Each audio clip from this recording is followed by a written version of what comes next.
When my husband, Sam, fell into depression, it became clear that something inside him had shifted. His ex-girlfriend had left him questioning his decision to get married, filling him with regret. Then, as if that wasn't enough, he had the audacity to ask me to stay faithful while he went off to live as if he were single. When I refused, he turned to insults, lashing out at me instead. That was the moment I decided I had enough. I walked away from our marriage, leaving him behind about 5 months ago. Not long after, Sam was officially diagnosed with severe depression. It didn't exactly come as a shock to me. I had sensed for quite some time that something wasn't right, that he was struggling mentally. Over the past year, his grief had seemed overwhelming, especially over the losses of 2 people who had once meant the world to him: his ex-girlfriend and his best friend. To give some context, before Sam and I ever got together, he had been in a long-term, serious relationship. But then, out of nowhere, she betrayed him, cheating on him with none other than his best friend, the very person he had trusted like a brother. The betrayal had shattered him, ripping away 2 of the most important relationships in his life in one single, devastating moment.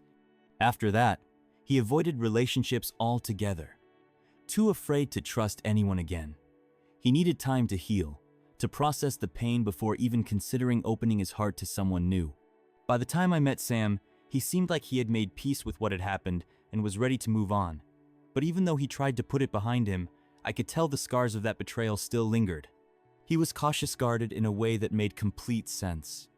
We spent 4 incredible years together, navigating the ups and downs of life as a couple before finally deciding to get married. Our wedding was beautiful, surrounded by the love of our closest friends and family. It was one of the happiest days of our lives. In the beginning, Sam was everything I could have asked for in a partner: supportive, kind, and deeply caring. Marriage only seemed to bring us closer, strengthening the bond we had worked so hard to build. For years, we created a life together, one that felt stable and full of promise. But then, earlier this year, everything changed. Tragedy struck. Sam's ex-girlfriend and his former best friend were killed together in a car accident. The news hit him like a tidal wave. For years, he had held on to resentment, but now, faced with their sudden deaths, he found himself drowning in a grief he hadn't expected. It was as if something inside him completely broke. He started opening up to me, expressing how much he regretted not making amends with them while he still had the chance. He wished he had at least been able to say his piece, to let go of the anger, to find some kind of closure. But now, that opportunity was gone forever, and the weight of that realization crushed him. I did my best to reassure him, reminding him that it was natural to feel this way. After all, they had once been important figures in his life, no matter how things had ended. But no matter how much I tried to comfort him, he kept blaming himself for not forgiving them while he had the chance. The truth was, Sam's best friend had actually tried to make amends multiple times over the years. He had reached out, apologized, and attempted to rebuild their friendship, but Sam just couldn't do it. And honestly, who could blame him? It's not every day that your closest friend betrays you in the worst possible way. The apology might have been there, but that didn't erase the pain. I constantly reminded him that he had every right to protect himself from further hurt, that none of this was his fault. But no matter how many times I said it, it never seemed to sink in. Instead of easing, his grief only deepened, pulling him into an even darker place. He started withdrawing from everything. Entire days would pass where he did nothing but lay in bed, lost in video games or just sitting there, staring blankly at the wall with a beer in hand. He stopped going to work, calling in sick so often that eventually he lost his job entirely. I became the only one financially supporting us, which added even more pressure to an already crumbling situation. And then, his behavior started shifting in ways that were even harder to ignore. His moods became unpredictable. One moment, he'd be distant and silent, shutting down completely, and the next, he'd snap at me over the smallest things. He stopped helping around the house altogether, leaving me to handle every single responsibility on my own. I was exhausted, carrying the weight of both our lives while watching the person I loved disappear right in front of me. Even then, I held on. I still loved him, and I kept telling myself that maybe, just maybe, we could get through this. Things only went downhill from there. Sam started picking fights with me over the smallest things, especially when I stayed out late, whether it was because of work or simply taking some time to unwind with friends on a Friday night. Every time I walked through the door, I'd find him sitting on the couch, waiting for me, his expression tense. He would immediately start questioning me, where I had been, who I was with, why I was out for so long. Even when I answered honestly, he would throw in little remarks that made it clear he didn't believe me. He'd accuse me of being unfaithful, suggesting that I was sneaking around with coworkers or friends, and that's why I was never home. Hearing these accusations, completely unfounded and unfair, was not only painful but deeply frustrating. No matter how many times I reassured him that I would never betray him, he refused to listen. His insecurities started creeping into every aspect of our relationship, and our arguments became more frequent, more exhausting. He demanded that I come straight home after work every day. On weekends, he expected me to stay by his side, as if my time no longer belonged to me. It felt suffocating, like the space I once had in our marriage was closing in, replaced by his growing resentment and paranoia. And then, things escalated to a level I never thought they would. His frustration started manifesting physically. There were two terrifying moments that made me realize how much he had changed.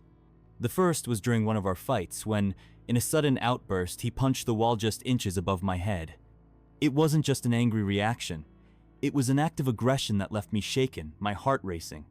But the true breaking point came when, in another heated moment, he slapped me. The force of it nearly sent me stumbling to the ground. Sam was a much bigger man than me, and in that instant, I felt utterly powerless. That was when I knew I couldn't stay. His grief and depression had transformed into something dangerous, something that was now threatening my safety. I packed my bags that night, ready to leave and protect myself. Seeing me with my suitcase, ready to walk out the door, seemed to snap him into desperation. He broke down, pleading with me to stay, promising over and over that he would change, that he would do whatever it took to fix things. I stood my ground, telling him that if I were to even consider staying, he needed to get real, professional help. He swore he would go to a doctor, start therapy, take whatever steps necessary if it meant saving our marriage. I hesitated. Deep down, I wanted to believe him. I wanted to believe that the man I fell in love with was still in there somewhere, that he could pull himself out of this darkness and find his way back to me. So, against all my doubts, I gave him one last chance.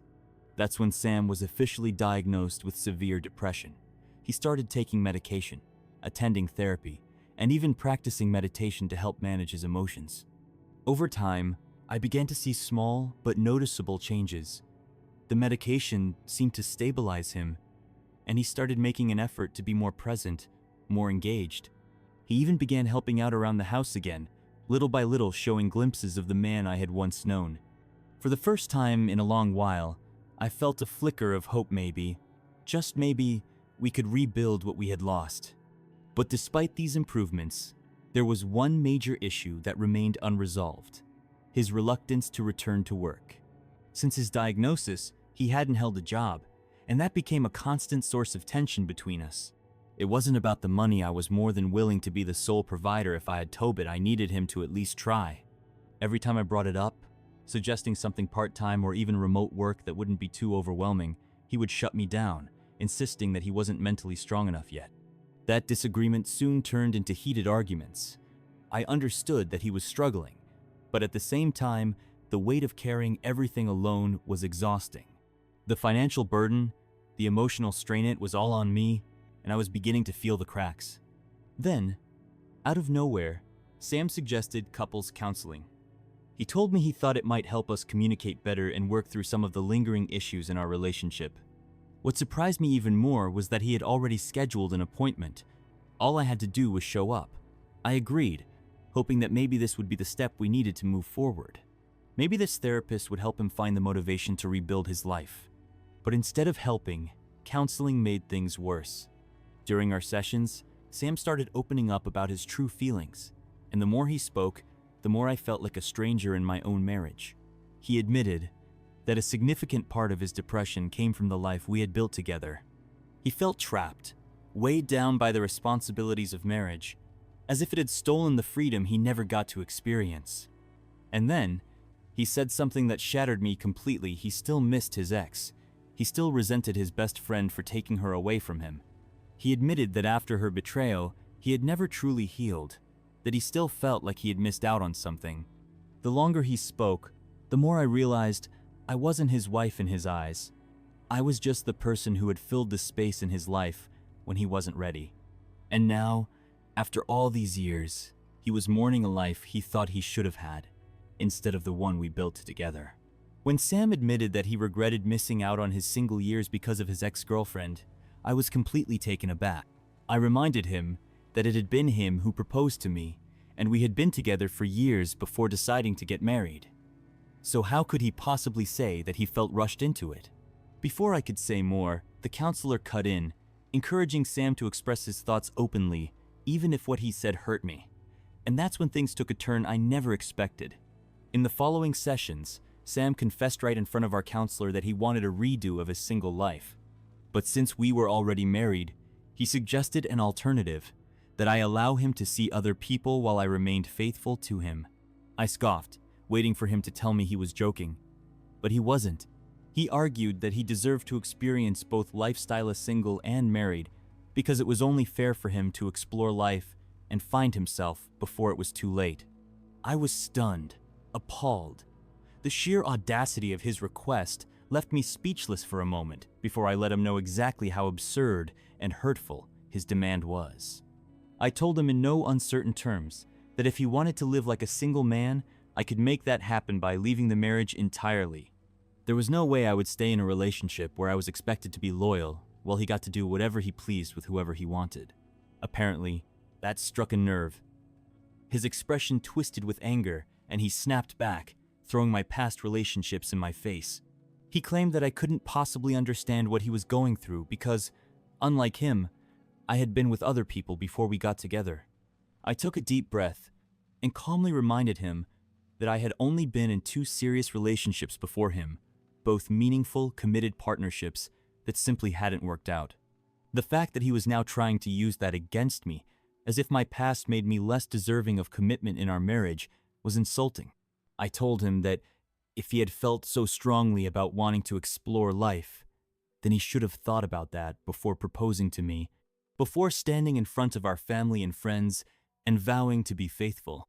I reminded him that I had made sacrifices for us. Especially this past year, I had been the one keeping our home together, financially supporting him, and standing by him through his depression, all because I believed in our marriage. And yet, despite everything I had done, here he was, expecting me to just accept his selfish, ridiculous demands. It was becoming painfully clear he wanted the comfort and stability I provided, but without honoring the commitment that came with it. I refused to let that happen. I made it crystal clear he had to choose. He could either have a committed life with me, or he could go live the single life he apparently longed for without me in it. But he couldn't have both. Since that confrontation in therapy, Sam has been sulking around the house, acting like I'm the unreasonable one. He keeps trying to guilt-trip me, insisting that I'm being too harsh and even selfish for refusing to let him have some fun. He tells me that if I truly loved him, I would be more open-minded and supportive of his need to explore. But his manipulation isn't working. I've spent so much time being patient, understanding, and supportive of him through his struggles. But there are some boundaries I will never compromise. Being open-minded does not mean sacrificing my self-respect or the integrity of our marriage. I refuse to let him twist this around and make me feel like I'm in the wrong. Update. For those wondering whether Sam is already cheating and is just looking for a way to justify it, I highly doubt it. My husband barely leaves the house. He spends most of his time playing video games or just sitting there, lost in his thoughts. Ironically, if he were having an affair, at least I'd have clarity. At least I'd have a straightforward reason to walk away. Sure, it would hurt, but it would be final. Instead, I'm stuck in this frustrating, painful limbo, trying to make sense of his absurd reasoning. As for why his ex-girlfriend and best friend's deaths hit him so hard, all of a sudden I have no idea. Maybe it was a reality check for him. Maybe seeing 2 people he had once loved die so unexpectedly made him spiral. I don't know. But what I do know is that none of this justifies what he's doing to me. A commenter pointed out something that has been weighing on my mind ever since. Maybe Sam never truly loved me. Maybe I was just the safe choice, the reliable, loyal person he settled for after his world fell apart. Maybe he still has unresolved feelings for his ex. And now, he regrets never giving things another shot with her. Whatever the case, the fact remains she is now asking for an open relationship, and that is something I will never agree to. Sam's sudden desire for an open relationship was something I never could have anticipated. I have always been deeply committed to monogamy, and if he had ever hinted at wanting something different, I would have never agreed to marry him in the first place. This abrupt shift in his values feels like a complete betrayal of everything we built together, of the love and trust that once defined our relationship. The reason I haven't already walked away is because, despite everything, I genuinely worry about his mental health. He has been my partner for so many years, and for the longest time, it felt like it was just the two of us against the world. He was never like this before, never selfish, never cruel. He never raised his voice at me, let alone put his hands on me. When he started changing so drastically after the accident that took his ex-girlfriend and best friend, I convinced myself that it was just a phase, that the grief had swallowed him whole, but wouldn't keep him forever. I wanted to believe that the man I had fallen in love with was still there, buried beneath all the pain. But now, after everything that has happened, I've finally come to terms with reality. It's time to choose myself. This marriage is over. Update 2. It's been 2 weeks since my last update, and I've taken the next step toward reclaiming my life. I privately reached out to a lawyer to begin the divorce process. Since Sam and I own our home together and share a joint bank account, I knew I had to secure my assets first before moving forward with the official paperwork, especially given that he's still unemployed and our financial situation is already strained. Once my lawyer confirmed that everything was legally in place, I started preparing myself for the difficult conversation ahead. I was ready to break the news to Sam. But then, yesterday, he crossed a line I couldn't ignore. We were at his sister's house for a family lunch. I've always had a great relationship with his family. They're incredibly kind, and they've treated me like one of their own since day one. While they knew that Sam and I had been struggling, they had no idea about the full extent of what was happening between us. During the meal, I noticed Sam was drinking. That immediately sent up red flags for me, because he's not supposed to be drinking at all. His doctor has strongly discouraged alcohol consumption due to his depression medication. I quietly leaned over and tried to remind him of this, but he scoffed, ignored me, and kept drinking. Feeling disrespected and knowing he wouldn't listen, I decided to just let him do what he wanted and focus on enjoying the meal. Later on, as the conversation naturally flowed, Sam's mother turned to us and asked how we were doing, how our marriage was holding up, and how my work was going. I answered honestly, mentioning that we had been going to couples counseling, but that Sam still had some things to work through. I was about to move on and talk about work when Sam suddenly cut in with a comment that stopped me in my tracks. My depression would be cured a lot faster if my wife actually understood what I really wanted in life. His mother, clearly confused, asked him what he meant, and that's when he said it. In front of his entire family, Sam blamed me for his misery. He announced loudly, slurring his words from the alcohol, that I was the reason he was so unhappy, that I was the one refusing to give him what he needed. The entire room fell silent. Everyone just stared at him, trying to process what they had just heard. His sister, who I've always been close to, immediately asked him why he was talking about me like that. She looked furious.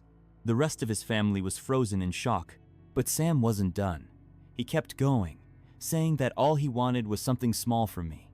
But I was too conservative, too possessive, and too selfish to give it to him. He made it sound like I was the problem, that I was depriving him of something so simple. I couldn't take it anymore. I turned to him, and, for the first time in front of his family, I laid out the truth. I told them everything. I told them that Sam wasn't asking for something small. He was asking me to let him sleep with other women while I remained a loyal, devoted wife. I explained that he wanted to go out and explore while I stayed home, supporting him financially and emotionally like nothing had changed. I made sure they understood exactly what he had been demanding from me. His mother looked horrified. His sister was furious. And then his father, who had always been kind and respectful toward me, finally spoke up. He turned to Sam and, in a voice filled with disappointment, asked him if he had truly lost his mind. Even after everything, Sam still tried to justify his actions. He argued that all marriages hit a rough patch and that what he was proposing was simply a way to fix our issues. He insisted it would only be temporary and that, if anything, I should feel grateful he was at least asking for my permission because, according to him, plenty of men just cheat in secret and never give their wives a say in the matter. That was it, my breaking point. I snapped, yelling at him that I was sick and tired of his twisted logic, his endless excuses, and his selfish behavior. Right then and there, in front of his entire family, I ended it. I told him I was done fighting for a marriage he clearly didn't value. I couldn't keep trying to hold together something that meant nothing to him anymore. I made it clear our marriage was over, and I would be sending him divorce papers. His face went blank, like he couldn't believe what was happening. He just stared at me, blinking slowly, as if he was trying to process my words but couldn't. I reached into my bag, pulled out my lawyer's business card, and handed it to him. I told him I would be moving out that very day, and that if he needed to discuss anything about the divorce, he could speak to my lawyer. His parents, understandably concerned, immediately tried to console me. They started making excuses for him, saying that maybe his medication was affecting him, that he wasn't fully aware of what he was saying or doing. It was clear they were desperate to believe this was just a side effect of his depression, rather than face the truth about their son. But I wasn't going to sugarcoat things.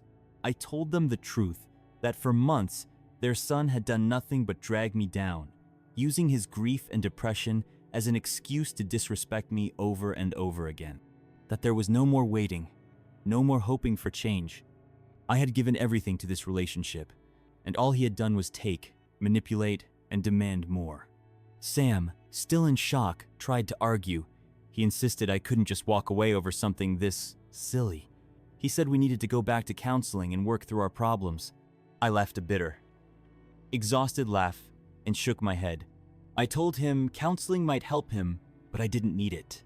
I wasn't the one making selfish, reckless demands and blaming my partner for my own unhappiness. I wasn't the one ruining our marriage. I had wasted enough time trying to fix something that wasn't worth fixing. Without another word, I grabbed my bag and walked out. Update 3. Thank you to everyone who has supported me. Reading your comments has genuinely helped me feel stronger about my decision. Since that day, I've been living out of a motel. Sam, on the other hand, has been bombarding me with voicemails. One moment, he's furious, accusing me of being heartless and selfish, saying I'm ruining everything. The next, he's begging for my forgiveness, swearing he's sorry and that he'll change. It's a constant emotional roller coaster, and I see it for what it is: manipulation. He's grasping at whatever he can to pull me back in, but I'm not falling for it. His words don't change the fact that I made the right decision. I walked away based on the person he had become, not the man he used to be. I have heard enough excuses, enough empty promises. I need to move forward. I need to heal. And for those who keep asking, no, I didn't leave Sam because of his depression. I have the utmost respect for people struggling with mental health. Depression is real, and I would never minimize what someone is going through. But that's not what this is about. This is about his lack of accountability. For months, he has used his depression as an excuse to do whatever he wants, to demand more and more from me while giving nothing in return. And that's not fair. I have given everything I could to help him, but there comes a point when no one person can carry all the weight alone. Since leaving him, I felt lighter. My anxiety has eased. Ending my marriage is heartbreaking, but I had to do it for my own mental and emotional well-being. Update 4. It's been 5 months since my last update. I didn't post sooner because nothing was finalized until now. Sam and I are officially divorced, and I can finally say it, I am free. We sold our house and split the proceeds equally. Thankfully, we had no children and no major debts, so there were no alimony payments involved. But this day didn't come easily. Sam and his family fought hard to change my mind. His mother, in particular, was relentless. She visited me multiple times after I moved out, pleading with me to stay. During the divorce proceedings, she was firmly on his side, constantly trying to guilt me into staying with him. She kept telling me that he needed me, that I had taken marriage vows and it was my duty to stand by his side. At first, I tried to be polite. I tried to reason with her, but she wouldn't let up. So, finally, I told her the truth. I looked her in the eye and said, "Your son slapped me." I told her that I should have left him the first time he put his hands on me. Then, I asked her a question: if her own husband had ever hit her, would she have stayed? She went silent. I told her that despite everything, I had stayed far longer than I should have, that I had given her son chance after chance when he didn't deserve them. She looked shocked, and after that, she never came back to bother me again. During the divorce process, I saw Sam sinking even deeper into his depression. He looks worse than before. I hope his family helps him. The only person from his side who truly understands why I left is his sister. She has supported me throughout everything, and we've remained friends. Where I am now, I finally moved into a place of my own, and honestly, as a newly divorced woman, I feel liberated. For the first time in years, I feel like I am truly living for myself again. I wake up when I want, without anyone making demands of me. I can focus on my career without distractions. I can spend time with friends and coworkers without feeling guilty. I come and go as I please. No one controls my time, my emotions, or my energy anymore. And that feeling, that freedom, it's everything.